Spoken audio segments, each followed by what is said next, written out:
네, 안녕하세요. 독립PNG 윤명수입니다. 10월 달에 저희가 대의원 회의 때 이제 학교 안에 대해서 아마 설명을 드렸고요. 한 지금 4개월이 경과가 됐습니다. 오늘 설명드리는 거는 그동안의 진행 경과에 대한 설명을 좀 이해를 도와드리려고 설명을 드리도록 하겠습니다.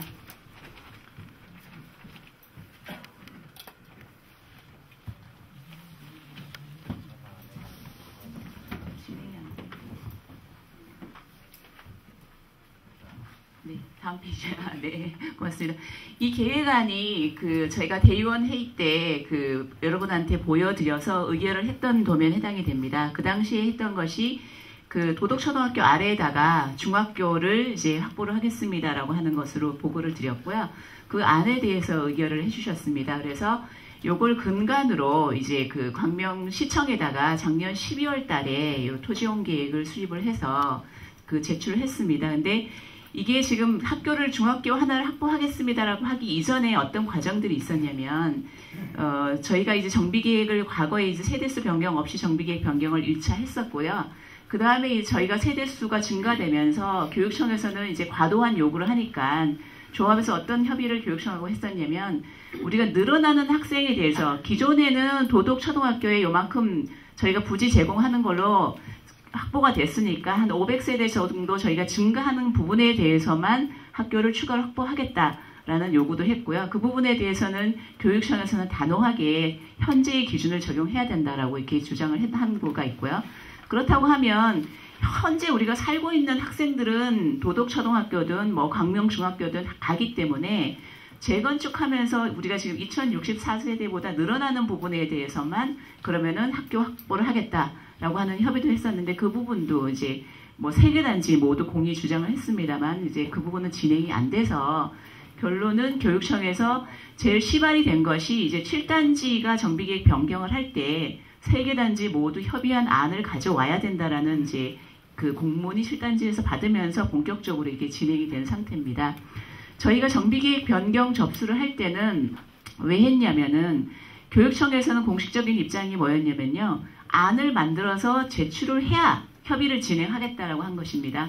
저희가 이제 교육청도 시청에 불러서 이제 협의를 하고 있는데 구두로 한 것에 대해서는 이런 의견에 대해서 효과가 없기 때문에 정식으로 합의한 안을 계속 제시를 해달라. 어떤 안을 제시를 해야 공식적으로 협의를 해주겠다라고 하는 그런 부분이 있었습니다. 그래서 그런 배경을 설명을 드리고요.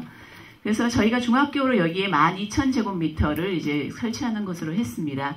근데 기존에 저희가 용적률을 알뜰하게 다 찾은 게 이제 18.4%를 기부 체납하는 것이 저희의 계획이었고요. 근데 학교 하나가 늘어났으니까 그러면 엄청나게 기부 체납을 더 많이 해야 되는 이런 문제가 생겼습니다. 그래서 한 것이 뭐냐면 일단은 공원 용지를 공원하고 녹지는 세대당 몇 제곱미터 하는 법적 기준이 있습니다. 과거에는 여유가 있었는데 일단 법적 기준까지만 저희가 확보하는 거로 해서 공원을 면적을 줄였고요. 이쪽에 녹지대가 10m가 있었던 것을 이 부분의 녹지대를 폐지를 했습니다. 그 다음에 이쪽에 있는 녹지대는 폭원을 축소하는 것으로 해서 공원 녹지에 대한 것을 줄였고요. 요 도덕초등학교 인근으로 학교 주변에는 저층 배치 구간이어서 10층까지 밖에 못 짓는 그런 규정이 있었습니다. 그래서 저희가 학교까지 들어가기 때문에 그런 어떤 규정 부분을 조금 제외해달라고 해서 저층 배치 구간이 있었던 것을 없앴고요.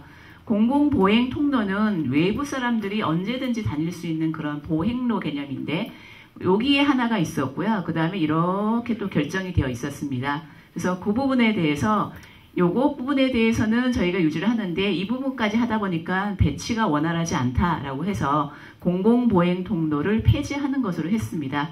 그렇게 했더니 저희가 줄일 거를 다 줄여봤는데 전체 면적이 21.7%, 저희가 18.4%에서 확 늘어났습니다. 근데 저희가 기존의 18.4%가 용적률을 다 찾았던 숫자거든요. 그러면 추가로 아무리 저희 땅을 내놔도 용적률을 추가로 받는다든지 그런 혜택이 없습니다.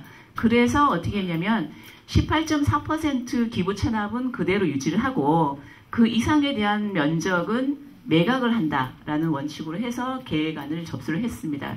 그래서 저희가 접수한 안의 학교 매각 면적은 7,000제곱미터에 해당이 되겠습니다. 다음 페이지 부탁드립니다. 네, 요 계획안에 대해서 저희가 광명시에 접수해서 광명시에서 관련 부서 협의를 했습니다. 안 보이시는데 공원녹지과 광역도로과 융복합도시정책과 첨단도시교통과 그 다음에 광명교육청 이렇게 해서 협의를 했고요. 이거의 협의가 올해 그 1월 5일까지 협의가 됐습니다. 협의 의견은 교육청 의견 제가 뒤에서 설명드리고요. 그 다음에 공원녹지과 의견이 있었습니다. 타 부서는 이제 그 협의하는 과정에서 이제 궁금증을 해결하면서 의견을 받지 않았고요. 공원녹지과에서 온 의견은 저희가 그 공원이 지금 계획하는 공원이 이제 당초에 결정될 때 근린공원이라는 것으로 계획이 됐습니다. 근데 근린공원은 법적으로 10,000제곱미터 이상 이렇게 규정이 되어 있는데 근린공원의 종류에 따라서 시설할 수 있는 그런 종류들이 다릅니다. 근데 그쪽이 광명시 도시 그 공원녹지 기본계획상에도 이제 축으로 이렇게 형성이 돼 있다 보니까 근린공원이 될 수 있게 많은 넘겨서 해달라는 의견이 있습니다. 이 부분에 대해서는 여러 가지 대안 검토가 지금 되어 있는 상태고요. 교육청에 대한 부분이 어느 정도 정리가 되면 같이 협의를 들어갈 예정이 있습니다. 다음 페이지. 네, 교육청에서 저희가 지금 이거 접수한 안에서 의견이 왔습니다. 제가 좀 읽어드리면 지금 아까 조합장님이 간단하게 설명을 하셨는데 도덕초등학교에 저희가 바로 붙여 학교가 있으니까 저희는 중학교로 제시를 했지만 교육청에서는 만약에 초등학교로 쓰려고 하면 그것은 안 된다. 바로 인접해서 학교가 있기 때문에 그 의견이 하나가 있었고요. 중학교로 계획한 안을 그대로 유지를 한다라고 하면 면적을 광명중학교의 현재 면적을 고려해서 16,000제곱미터 이상은 돼야 된다라고 하는 면적에 대한 증가 요청이 있었고요. 그 다음에 이 광명중학교가 저희 계획부진 내로 이전을 하는 겁니다. 그리고 기존에 있는 광명중학교는 초등학교로 리모델링을 해달라. 3개 조합이. 그런 의견이 하나가 있었고요. 그 다음에 이제 이렇게 면적 증가보다도 더 애매했던 부분이 뭐냐면 의견을 단 게 저희가 재건축을 하면 중학교를 짓고 그 다음에 광명중에 학생들이 옮겨오고 다시 광명중학교는 초등학교가 돼가지고 그쪽으로 학생이 들어가고 이런 게 재건축하는 과정에 다 이루어져야 되는데 그게 그 단계 내에서 다 이루어질지 불분명하다라는 의견을 달았습니다. 그 얘기는 뭐냐면 저희 사업이 조금 지연이 될 수도 있다는 게 잠재 요인이 있는 것이고요. 그 다음에 하나는 뭐냐면 광명중학교 옮겨오다 보면 광명중학교 내에 뭐 학교 운영위원회라든지 이런 학교 내에 구성원의 의견 수렴 절차가 필요하다라는 거 하고요. 그 다음에 학교가 새로 생기면 설립 인가, 저희가 이제 정비계획에서 결정을 하더라도 학교 설립 인가를 받아야 되는데 그런 관련 절차에 대해서 그 통과가 필요하다. 근데 그 얘기는 뭐냐면 간혹 어떤 계획에서 학교를 결정하더라도 학교 설립 인가할 때 안 되는 경우가 있습니다. 이제 그런 경우까지 염두에 둬서 이제 교육청에서 의견이 와서 크게는 면적을 크게 해달라고 하는 이제 그 요구 사항도 하나 있고요. 또 하나는 이게 약간 불분명한 거를 이제 남겨놓은 상태로 교육청에서 의견을 이제 왔습니다. 그러다 보니까 저희는 면적도 늘려야 되고 이제 이렇게 불분명하고 이러다 보니까 대안 검토를 다시 해야 되는 부분이 있고요. 불분명하다라는 거는 우리가 중학교 면적을 이제 다시 그 교육청하고 협의를 해서 좀 더 줄인다고 하더라도 이 불명확성은 남아있기 때문에 어쨌든 간에 대안에 대해서는 다시 논의는 해야 되기 때문에 오늘 대의원 회의 때 다시 논의를 하고요. 다음에 그 내용을 바탕으로 해가지고 다시 그 다음 협상 절차를 진행할 예정에 있습니다.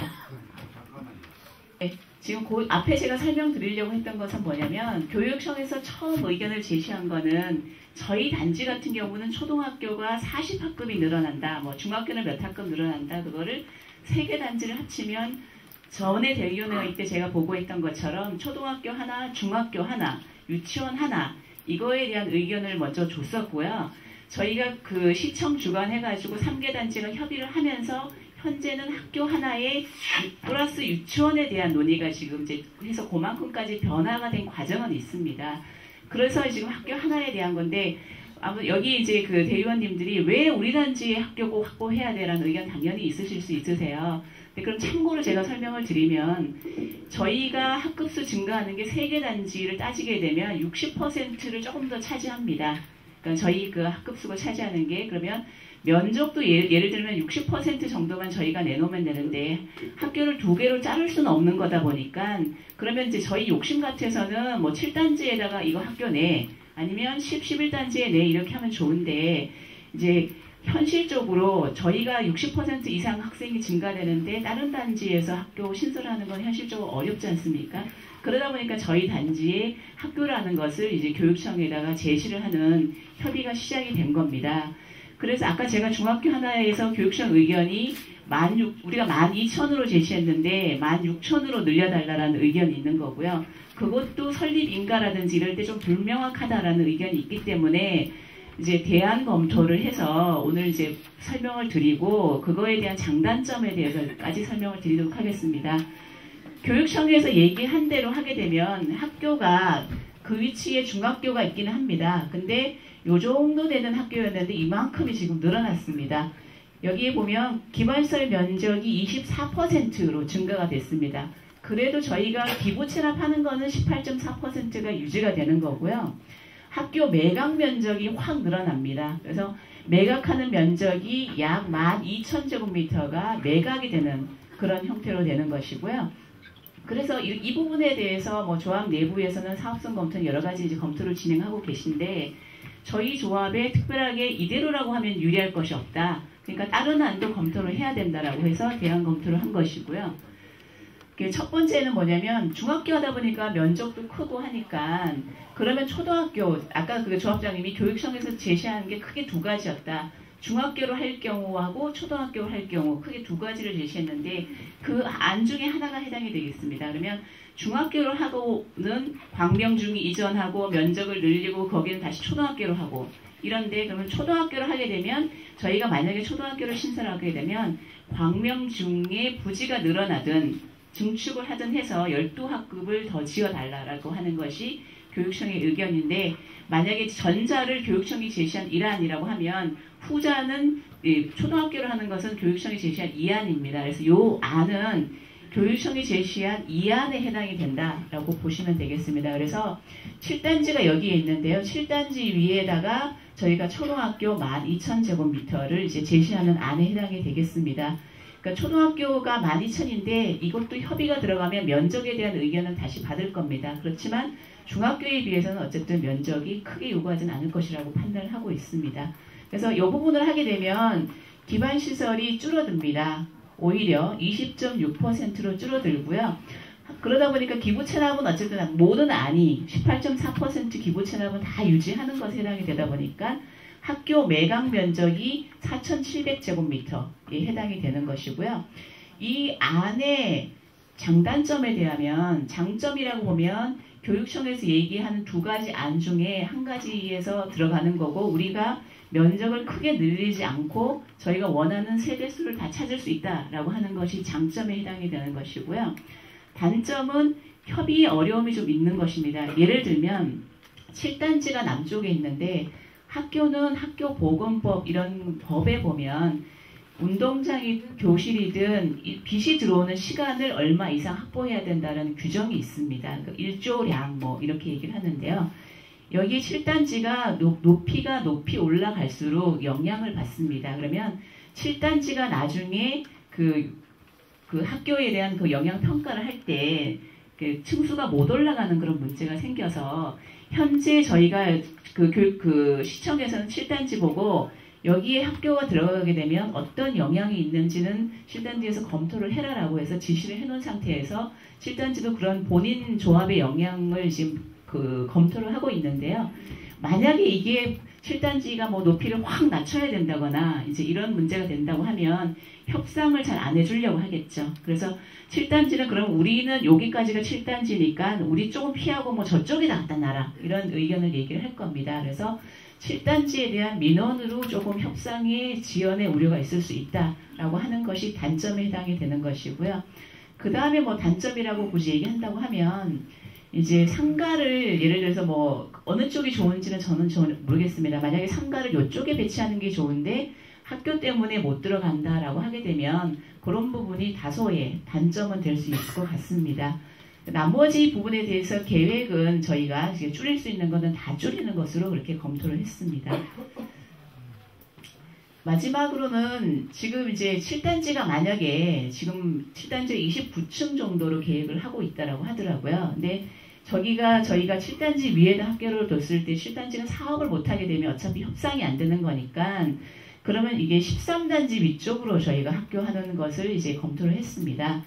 면적이나 이런 건 다 유사한 사항인데요. 그러니까는 아까 뭐 상가 부분은 조금 좋아진다 이렇게 볼 수 있고 7단지 민원은 없어진다라고 하는 게 있고 그 다음에 저희가 원하는 세대 수는 다 집어넣을 수 있습니다. 근데 배치는 여기 7단지 위에 있는 것보다 조금 덜 이쁘게 나옵니다. 그래서 그렇다고 세대수를 못 찾거나 용적률을 못 찾거나 그것은 아닌데요. 그런 어려움이 있는데 여기는 지금 여기까지 말씀을 드려야 될지는 모르겠는데 만약에 이 사실을 13단지가 이제 아직 거기는 진행은 안 하지만 13단지 주민들이 저희가 이거 계획 결정되기 전에 만약에 아신다고 하면 똑같이 아마 민원을 제시할 수 있는 그런 가능성은 있습니다. 왜냐하면 요 13단지도 마찬가지로 나중에 할 때 여기에 학교가 있으면 이 부분에 대해서는 높이 못 올라가거든요. 일조량 확보라는 것 때문에. 그래서 그런 부분을 너무 뭐 깊은 걱정이다라고 하실 분도 계시겠지만 그런 부분이 이제 약간 어려움으로 예상이 되는 것이고요. 그 다음에는 여기에 초등학교가 있는데 또 몇 동 띄워가지고 여기에 초등학교가 있다라고 하는 거니까 단지 가치적 측면에서 봤을 때 이게 어렵고 교육청에서도 아마 너무 가까이 있기 때문에 이제 아마 반대할 가능성은 높습니다. 교육청은 8단지 쪽에다가 이제 학교를 배치하면 어떻게 만약에 초등학교 2개를 해야 된다고 하면 띄워놔야 되는데 8단지 쪽으로 좀 띄워서 배치를 했으면 하는 게 교육청의 생각이거든요. 그래서 그런 부분이 좀 내재가 되어 있는 상태에 해당이 됩니다.